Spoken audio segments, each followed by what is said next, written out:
Hello friends, welcome to my YouTube channel day 15. இன்னைக்கு நம்ம பார்க்க போறது வாட்டர் ஃபில்லிங்ல 3 டைப்ஸ் பார்க்க போறோம். வாங்க வீடியோக்குள்ள போகலாம்.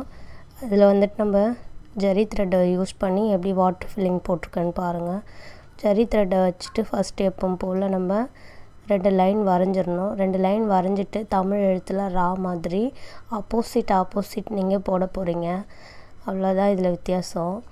இல்ல ஹார்ட் ஷேப் மாதிரி கூட சொல்லலாம். அப்படியே நீங்க வரைஞ்சிக்கலாம்.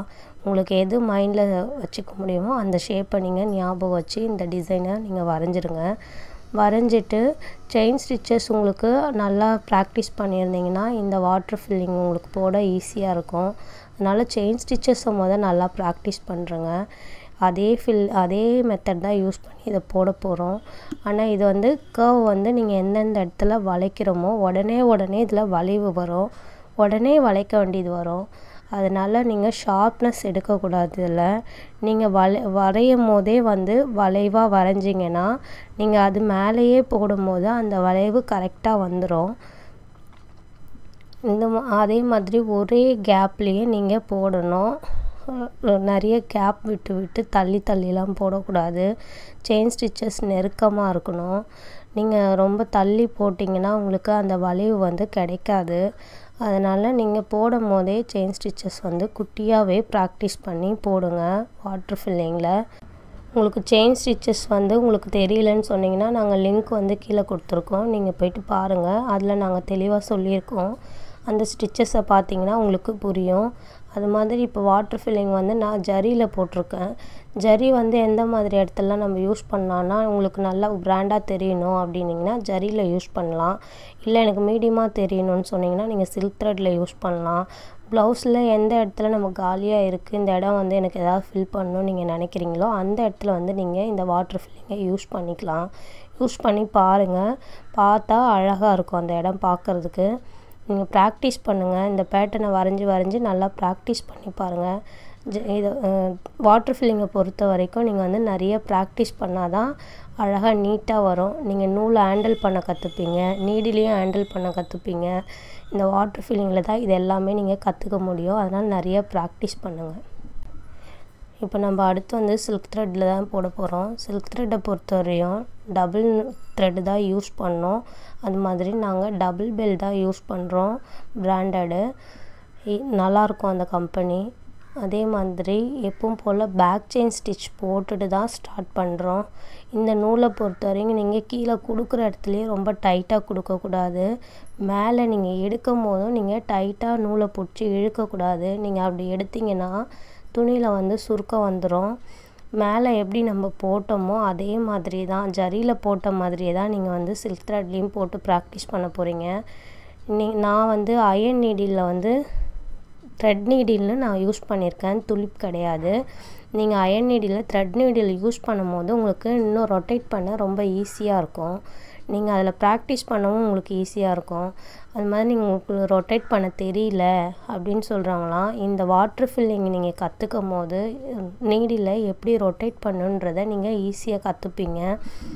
இந்த சில்க் த்ரெட் எந்த இடத்துலலாம் நீங்க யூஸ் பண்ணலாம்னு சொன்னா உங்களோட கை டிசைன்ல ஃப்ளவர் ஃபில்லிங்ல அதிகமா இத வந்து நம்ம யூஸ் பண்ணலாம்.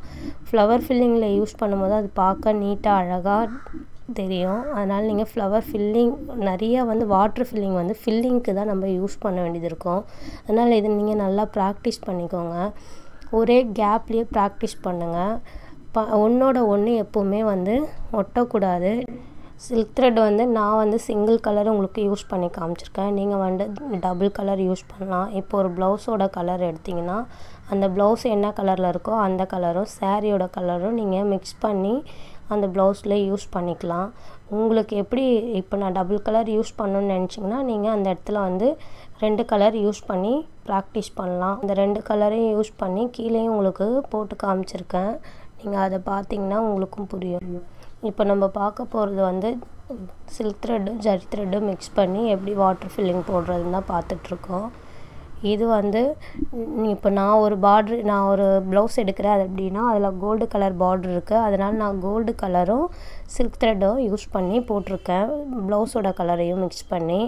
உங்களுக்கு வந்துட்டு நீங்கள் எடுக்கிற அந்த ப்ளவுஸில் என்ன கலர் பார்டர் வருதோ அந்த கலரும் நீங்கள் ப்ளவுஸோட கலரையும் மிக்ஸ் பண்ணி போடும்போது உங்களுக்கு வந்து ஹைலைட் பண்ணி காமிக்கும். அந்த பார்ட்ரு பக்கத்தில் நீங்கள் இதை ஃபில் பண்ணும்போது ஒரு ப்ளவுஸோட பார்ட்ரு போட்டிங்க அந்த இடத்துல அந்த ஃபில்லிங்கை நீங்கள் பண்ணும்போது உங்களுக்கு அந்த ப்ளவுஸோட லுக் வந்து பார்க்க நீட்டாக அழகாக இருக்கும். அங்கே அந்த கோல்டு கலர் நீங்கள் தெரியும் போது அந்த ப்ளவுஸ் பார்க்க நல்லா கிராண்டாக தெரியும். நீங்கள் வந்து சில்வர் கலர் இருக்குது அதையும் மிக்ஸ் பண்ணி போட்டுக்கலாம், காப்பரில் இருக்குது நீங்கள் அதையும் வந்து மிக்ஸ் பண்ணி போட்டுக்கலாம். அதிகப்படியாக நம்ம வந்து ப்ளவுஸில் கோல்டு கலர் தான் யூஸ் பண்ணுவோம், அதிகமாக கோல்டு கலர் பார்டர் தான் வரும், அதனால் யூஸ் பண்ணுவோம். காப்பர்லேயும் வரும், உங்களுக்கு எந்த கலரில் வருதோ நீங்கள் அந்த கலரை மிக்ஸ் பண்ணி போட்டு பாருங்கள், ப்ராக்டிஸ் பண்ணி பாருங்கள். ஆனால் நீங்கள் இப்போ ஜரி த்ரெட்டுன்னு எடுக்கும் போது சிங்கிளாக போடும் போது அது ஈஸியாக இருக்கும். ஜரி த்ரெட்டையும் சில்க் த்ரெட்டையும் சேர்த்து மிக்ஸ் பண்ணி போடும் போது உங்களுக்கு எடுக்க கொஞ்சம் கஷ்டமாக இருக்கும்.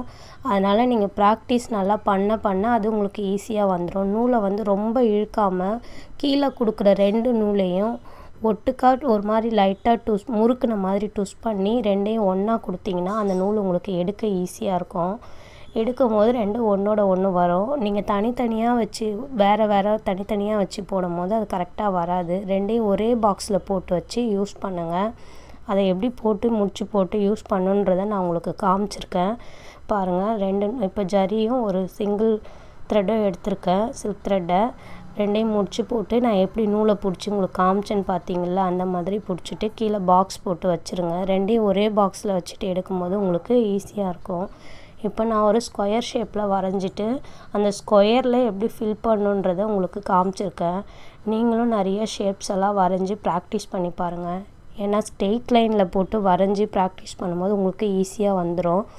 நீங்கள் இந்த மாதிரி ரவுண்ட் ஷேப்பில் இல்லை ஒரு ஃப்ளவரு ஏதோ உங்களுக்கு எப்படி பிடிச்சிருக்கோ அந்த மாதிரி ஒரு ஷேப்பில் ஒரு ட்ராயிங் வரைஞ்சி நீங்கள் அது உள்ள ப்ராக்டிஸ் பண்ணும்போது தான் உங்களுக்கு வாட்டர் ஃபில்லிங்னால் என்னன்னு தெரியும், எந்த இடுக்கில் நம்ம எப்படி வளைக்கணுன்றது உங்களுக்கு தெரியும். அதே மாதிரி நீங்கள் வளைக்கும் போது ஒரு பக்கத்தில் வர ஒரு ஷேப்பு இன்னொரு பக்கத்தில் வர்றதோட ஒன்றோட ஒன்று ஜாயிண்ட் ஆகி ஒட்டி வரக்கூடாது.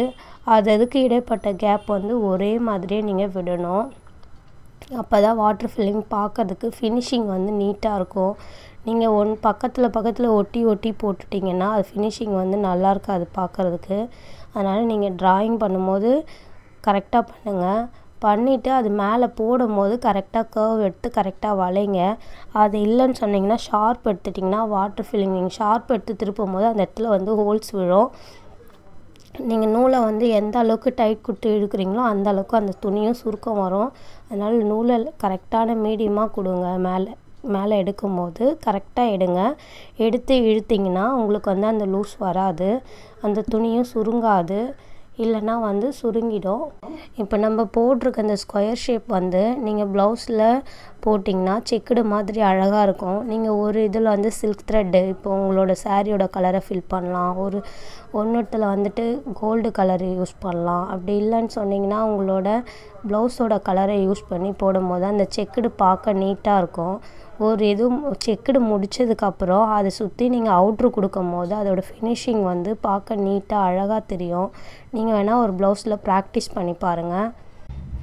இப்போ அடுத்து நம்ம 2 கலர் மிக்ஸ் பண்ணி எப்படி சில்க் த்ரெட்டை வச்சு போடுறோன்றத அடுத்து ஒரு ரவுண்ட் ஷேப்பில் நான் போட்டு காமிச்சிருக்கேன். நீங்கள் பாருங்கள், பார்த்தீங்கன்னா உங்களுக்கு தெரியும்.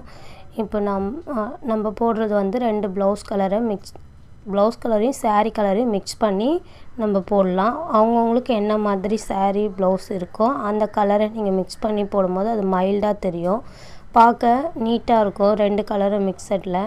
ஆனால் ஜரி த்ரெட் யூஸ் பண்ணும்போது அது பார்க்குறதுக்கு கிராண்டாக தெரியும், இது வந்து உங்களுக்கு லைட்டாக தெரியும். நீங்கள் உங்களோட விருப்பம் எப்படியோ அந்த மாதிரி நீங்கள் வந்து த்ரெட்டை யூஸ் பண்ணிக்கலாம். இது வந்து நான் ரவுண்ட் ஷேப்பில் எப்படி வந்து நம்ம வளைச்சி போடணும், கர்வ் எப்படி வளைக்கணும் அப்படின்றதுக்காக உங்களுக்கு போட்டு காமிச்சிருக்கேன்.